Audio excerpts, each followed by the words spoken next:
Shortly after I walked into my new school, a huge fight broke out among the girls. After things were quickly under control, I immediately called a meeting in the school's auditorium to introduce myself. I started listing as forcefully as I could my expectations for their behavior when all of a sudden, a girl way in the back of the auditorium, she stood up and she said, "Miss, why do you keep calling this a school? This is not a school." And the violence still was not subsiding, and we were getting more and more concerned. Each day it gets scarier. Somebody that thought it was cute just started on fire. To the one day the kid said, "Give me the bullet in your head." Just said to me was that I have a bullet with your name on it. I know guns are really accessible in this neighborhood, so I don't think that it's unreasonable that he can get his hand on a gun and shoot me. That was the first time that I woke up and said, "Linda, I don't know what you've done here, because your kids are going to be without a mother." And that scared me to death. Now, I really wasn't keen on nonviolent assembly programs for a violent school. They came in, they showed a film. I don't know where they got this film from, but it was a true reenactment of the Columbine school shooting. So I'm sitting there along with my staff, and we're absolutely horrified and scared to death when I heard this outburst of laughter, and I was shocked. And I said, "You gotta talk to me about why you're laughing at something so horrific." And one of the girls, in a sweet voice, she said, "Miss Wayman, do you really think that was something?" She said, "We see that every night on our block.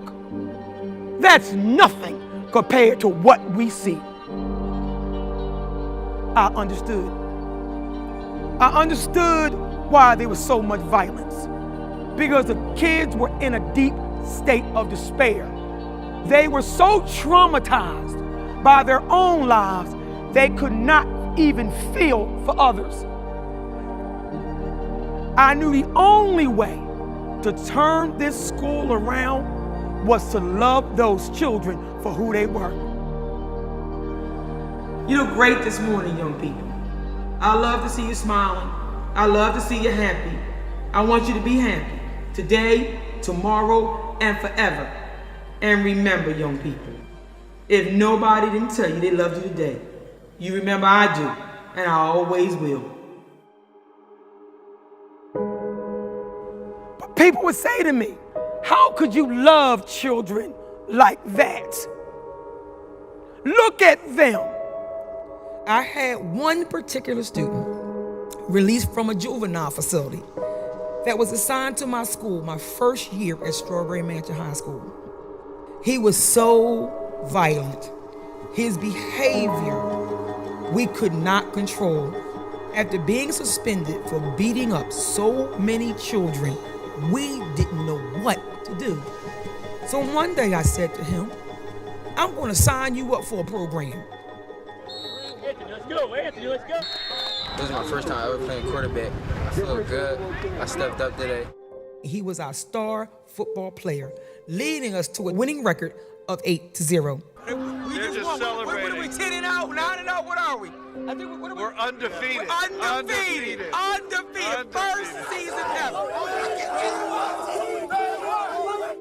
One day, while we were in conversation, he said, "Mrs. Wayman, one day I'm going to the University of Pittsburgh." I said, "Have you ever been to the University of Pittsburgh?" He said, "No, I only saw it on television." As soon as I left my office, I called my counselor. I said, "Plan a trip to the University of Pittsburgh." She said, "For how many students?" I said, "1. He graduates this coming June, and he was honored with a leadership award. 55 out of 92 senior students have been accepted into college. But for some, that's not enough. They can't afford the deposit fees guaranteeing their place, like senior Christine Holland. If I had the $550 to go to Philadelphia University, I would go. You know, I love you. I might not be able to get him into Harvard, but I can give him some hope. And God, don't underestimate the power of hope, because when children have hope, they can succeed. 4 years later, she was given a full scholarship by Philadelphia University. And so Wayman whispers once again what she used to say to all the kids. And remember, if nobody told you they loved you today, no, I do. And I always will. I love you too. People going to tell you sometimes that you're nothing. People going to tell you can't get up, and you're going to say, yes, I can. And if nobody else expects for you to do so, I expect for you to do so. I just believe it's my calling.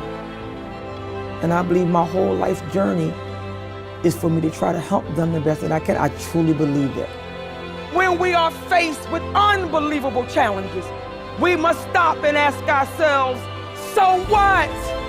Now what? What are we going to do about it?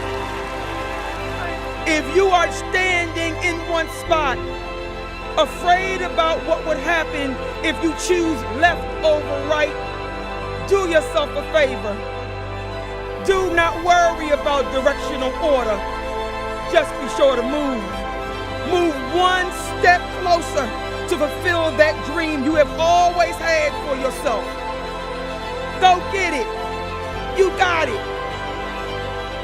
Because not taking a risk will only lead to regret.